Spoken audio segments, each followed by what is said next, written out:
அனைவருக்கும் இனிய விநாயகர் சதுர்த்தி நல்வாழ்த்துக்கள். இன்றைக்கு விநாயகருக்கு பிடித்த கொழுக்கட்டை, அது 3 வகையான கொழுக்கட்டை எப்படி செய்யலாம் என்பதை பார்ப்போம். Welcome to cooking special.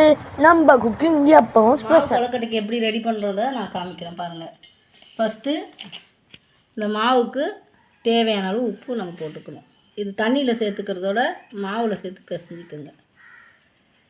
ஏன்னா ரொம்ப உப்பு போனாலும் நல்லா இருக்காது, சும்மா ஒரு டேஸ்ட்டுக்காக. ஏன்னா நம்ம உள்ளே பூர்ணம் சேர்க்குறோம் இல்லையா, அதுக்காக ரொம்ப உப்பு வந்து ஆட் பண்ணக்கூடாது. லைட்டாக போட்டுக்கிட்டு இந்த மாதிரி மாவோட நல்லா மிக்ஸ் ஆகிற மாதிரி கிளறி விட்டுக்கணும். ஏன்னா சில இதில் வந்து அங்கேயும் இங்கேயும் உப்பு இருக்கும், அந்த மாதிரி இல்லாமல் நல்லா மாவோட அந்த உப்பு வந்து ஒன்றா ஆகிற மாதிரி நல்லா மிக்ஸ் பண்ணி கையில், ஏன்னா கரண்டியில் கிளறுனா அந்த அளவுக்கு உங்களுக்கு வராது. கைகளில் இந்த மாதிரி கிளறி விட்றப்ப அந்த மாவோட உப்பு போய் ஒன்றா மிக்சிங் ஆகிடும். ஏன்னா தண்ணியில் சிலர் கலந்து ஊற்றுவாங்க. ஏன்னா தண்ணி வந்து நம்ம எவ்வளோ தேவைன்றது தெரியாது, கொஞ்சம் கூட குறைய வரும், அதில் உப்பு போட்டால் சரி வராது. இப்போ வந்து நம்ம இந்த மாவுக்கு மொத்தமாக தண்ணி ஊற்றாமல் கொஞ்சம் கொஞ்சமாக சூடு கை பொறுக்கிற அளவுக்கு, கை நம்ம தாங்குறோம் இல்லையா அந்த அளவுக்கு சூடு ஊற்றி, மொத்தமாக இருக்காமல் கொஞ்சம் கொஞ்சமாக ஊற்றி இப்படி பிசைஞ்சிக்கிட்டே வாங்க. நமக்கு கை எவ்வளோ தாங்குதோ அந்த அளவுக்கு. ஏன்னா பச்சை தண்ணி ஊற்றினா உங்களுக்கு மாவு வந்து சாஃப்ட்னஸ் வராது, உடஞ்சி போகும், அந்த மாதிரி வீரல் விட்ட மாதிரி.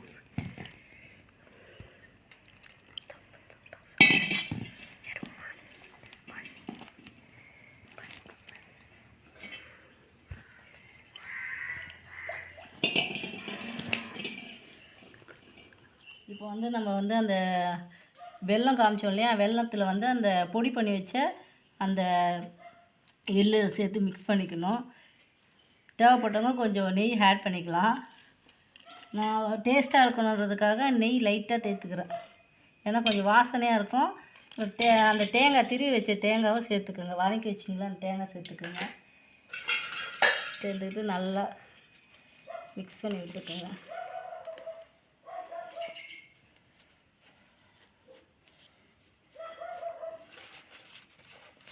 ஏற்கனவே நான் மிக்ஸ் பண்ணிவிட்டேன். இப்போ நெய் வந்து கடைசியாக தான் ஆட் பண்ணேன், ஃபஸ்ட்டே ஆட் பண்ணால் சரி வராது. தேவைப்பட்டவங்க நிறையா பூர்ணம் ரெடி பண்ணிக்கலாம், சரிங்களா. நான் இப்போ வந்து இலை கொழுக்கட்டைக்கும் அந்த மோதகம் அதுக்கும் ரெடி பண்ணி வச்சுருக்கேன். ஏன்னா நிறையா காமிச்சல் டைம் ஓவர் ஆகும், அதனால் நான் ஒரு 4-5 நம்பர்ஸ் மட்டும் செய்து உங்களுக்கு காமிக்கிறேன். இப்படி நல்லா மிக்ஸ் பண்ணி நெய் போட்டு ஆட் பண்ணி வச்சுக்கோங்க. இப்போ பூர்ணம் ரெடி ஆகிடுச்சு. தேவைப்பட்டவங்க எள்ளு நிறையா சேர்த்துக்கலாம், தேங்காய் சேர்த்துக்கலாம், இனிப்புக்கு ஏற்ற மாதிரி வெல்லத்தை ஆட் பண்ணிக்கோங்க. நெய் சேர்க்குறப்போ கொஞ்சம் வாசனையாக இருக்கும். நம்ம மாவு வந்து இப்போ நல்லா பிசைஞ்சு வச்சுட்டோம். ஜலிச்ச மாவு காமிச்சோம் இல்லையா, அந்த மாவு வந்து ஜலிச்சு கொஞ்சம் சுடு தண்ணி ஊற்றி உப்பு ஆட் பண்ணி சாஃப்ட்னஸ்க்காக ஒரு 1/2 ஸ்பூன் நெய் ஊற்றுங்க. ஏன்னா நிறைய ஊற்றுனீங்கன்னா புண்டு போய்டும், அதனால் கொஞ்சம் தான் நெய் சேர்க்கணும். பூர்ணத்துக்கு நம்ம எவ்வளோ வேணாலும் நெய் சேர்த்துக்கலாம், மாவுக்கு வந்து லைட்டாக சேர்க்கணும். அப்புறம் பார்த்திங்கன்னா அமுக்கி விட்டால் இந்த மாதிரி கை வந்து இப்படி உள்ள இதாகணும், அந்த மாதிரி இருக்கணும், புரியுதுங்களா. இதுதான் சரியான பதம். உங்களுக்கு கையில் ஒட்டம் கொடுக்காது, பிசு பிசுன்னு இருக்காது, இப்படி விரல் வெட்ட இந்த மாதிரி அமுங்குற மாதிரி இருக்கணும். அந்த ஸ்டேஜுக்கு நீங்கள் எடுத்துருங்க, சரிங்களா. இப்போ மாவு வந்து இலை கொழுக்கட்டைக்கும் மோதகம் கொழுக்கட்டைக்கும் ரெடி பண்ணி வச்சுருக்கோம். பூர்ணம் ரெடி ஆகிடுச்சு. இப்போ எப்படி செய்கிறதுன்னு நம்ம பார்ப்போம். ஃபஸ்ட்டு நம்ம இலை கொழுக்கட்டை செய்ய போகிறோம். இந்த இலை கொழுக்கட்டை எப்படி செய்கிறதுன்னு நான் இப்போ காட்டுறேன். உங்கள் வீட்டில் ஒரு சின்ன தட்டு, இந்த மாதிரி ப்ளைன் தட்டு இருந்தாலும் சரி, இல்லை பிளாஸ்டிக் கவர் கூட ஒரு சிலர் யூஸ் பண்ணுவாங்க. பிளாஸ்டிக் கவர் யூஸ் பண்ணிக்கலாம் விருப்பப்பட்டவங்க.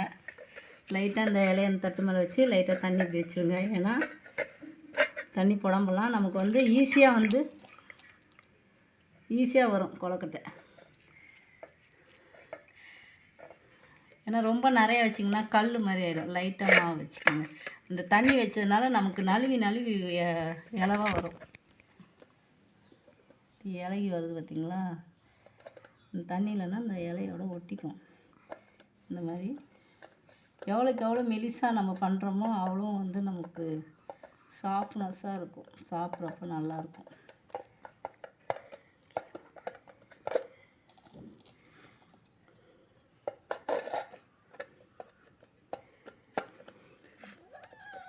இப்படி கையில் ஒட்டுறப்ப லைட்டாக தண்ணி வச்சு இப்படி தடவி கொடுத்துருங்க. ஏன்னா வந்து இப்போ நம்ம இலையிலேருந்து பிரிக்க போகிறதில்ல சரிங்களா, அது வெந்ததுக்கப்புறம் தான் இலையிலேருந்து எடுக்க போகிறோம். அப்போ இலையோடு அது ஜாயிண்ட் ஆகி அழகாக வரும். இந்த மாதிரிலாம் தெரியாது உள்ளே இந்த மாதிரி இருக்குது பார்த்திங்களா, எனக்கு தெரியாது. ஏன்னா பூர்ணம் உள்ளே வைக்க போகிறோம். அதனால் எவ்வளோ மெலிசாக வருதோ அந்த அளவுக்கு நீங்கள் வச்சுக்கலாம். இப்போ வந்து அரச இலையில் ஏன் செய்கிறாங்கன்னா அது ஒரு வகையான மெடிசன் தான். நமக்கு அரச காற்று பார்த்தா நம்ம வயிற்றில் இருக்க கிருமிலாம் சாகும்பாங்க, கர்ப்பப்பையெல்லாம் ஸ்ட்ராங்காக எந்த நோயும் வராதும்பாங்க. அரச இலை வந்து அந்த மெடிசன் அவிகிறப்ப மெடிசன் போகும். அந்த காலத்தில் ஒவ்வொரு சமையல்லையும் மெடிசன் சேர்த்து தான் செய்திருக்காங்க, நமக்கு தெரியல அது.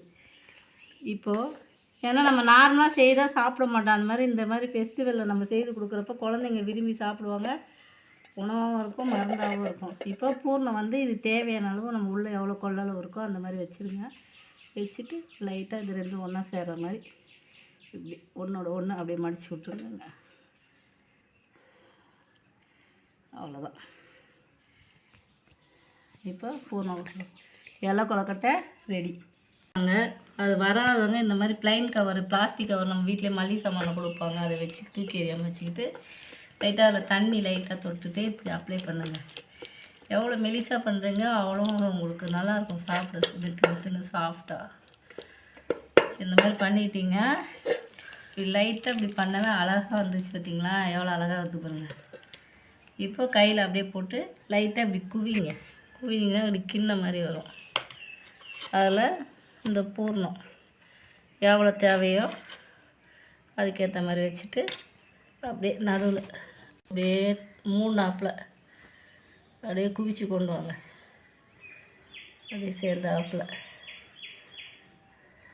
அப்படி எடுத்துருந்தீங்கன்னா லைட்டாக ரவுண்ட் மாதிரி பண்ணிடுங்க.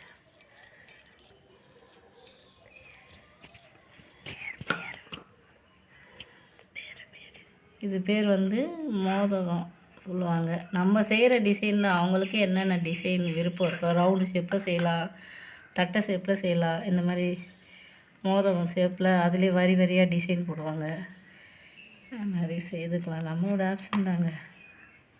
இப்படி கூட டிசைன் போட்டுக்கலாம் இந்த கரண்டியில், ஓகேங்களா, சும்மா நம்மளோட விருப்பம். இப்போது அது மாதிரி இருக்கா.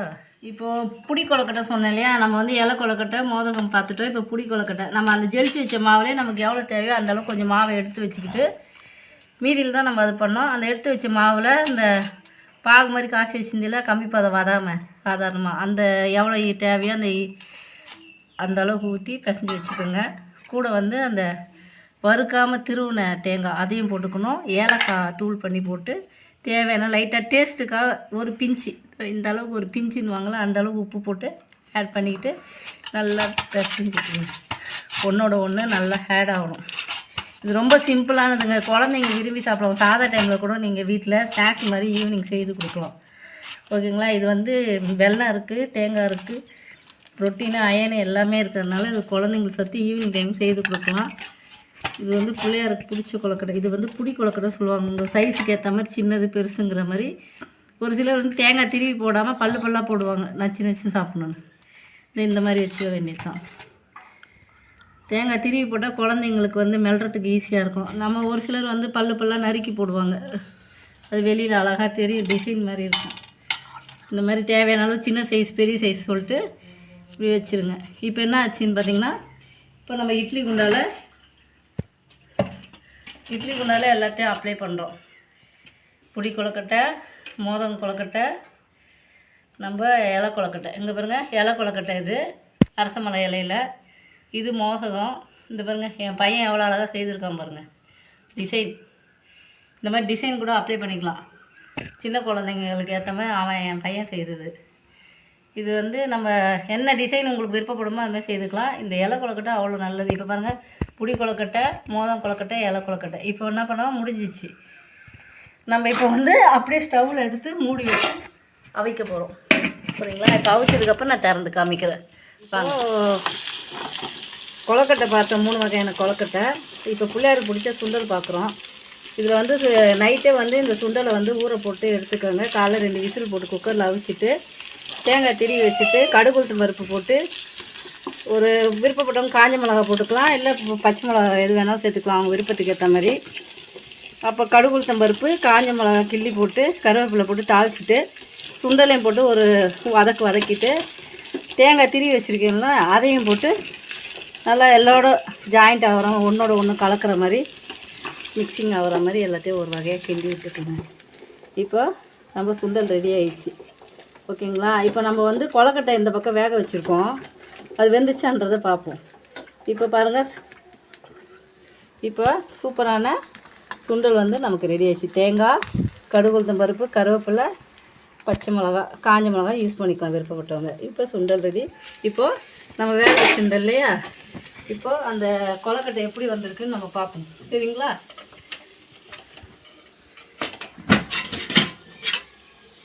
கொழுக்கட்டை போரியா கணபதி பாப்பா போரியா.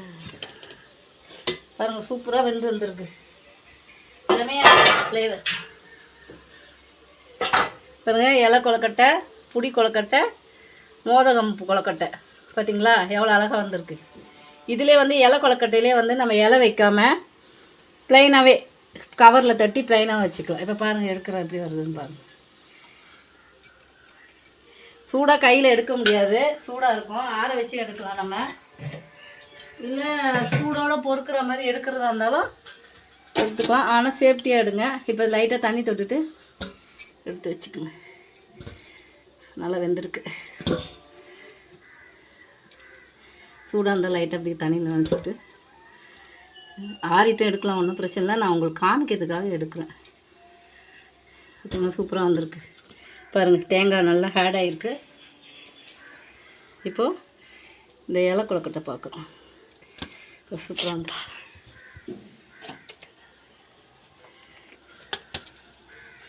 பாருங்கள் எப்படி நல்லா இருக்குது. அந்த கலரே பாருங்களேன், இலை கொலக்கட்டை கலர் சுடுதுங்க.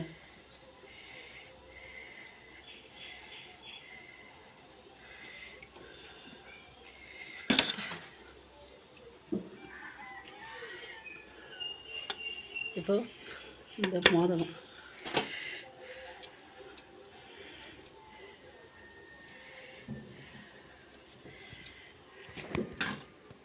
நீங்கள் சூடு பொறுக்கிறதுக்கு கூட எடுத்துக்கலாம். என் பையன் செய்கிற சின்ன கொலக்கட்டை இந்த மாதிரி எடுத்து பிள்ளையாருக்கு பிடிச்ச மாதிரி, ஏன்னா ஆற வச்சு எடுத்தால் ஈஸியாக வரும். நான் உங்களுக்கு காமிக்கிறதுக்காக சுட சுட எடுக்கிறேன். ஓகேங்களா? சரி, ஓகே. இப்போ பாருங்கள், 3 வகையான கொலக்கட்டை ரெடி ஆயிடுச்சு, நம்ம சுண்டல் ரெடி ஆயிடுச்சு. ஓகே, எல்லோரும் சந்தோஷமாக பிள்ளையாருக்கு படைச்சு கொண்டாடுங்க. மீண்டும் ஒரு சமையலில் நம்ம சந்திப்போம். பாய் பாய்.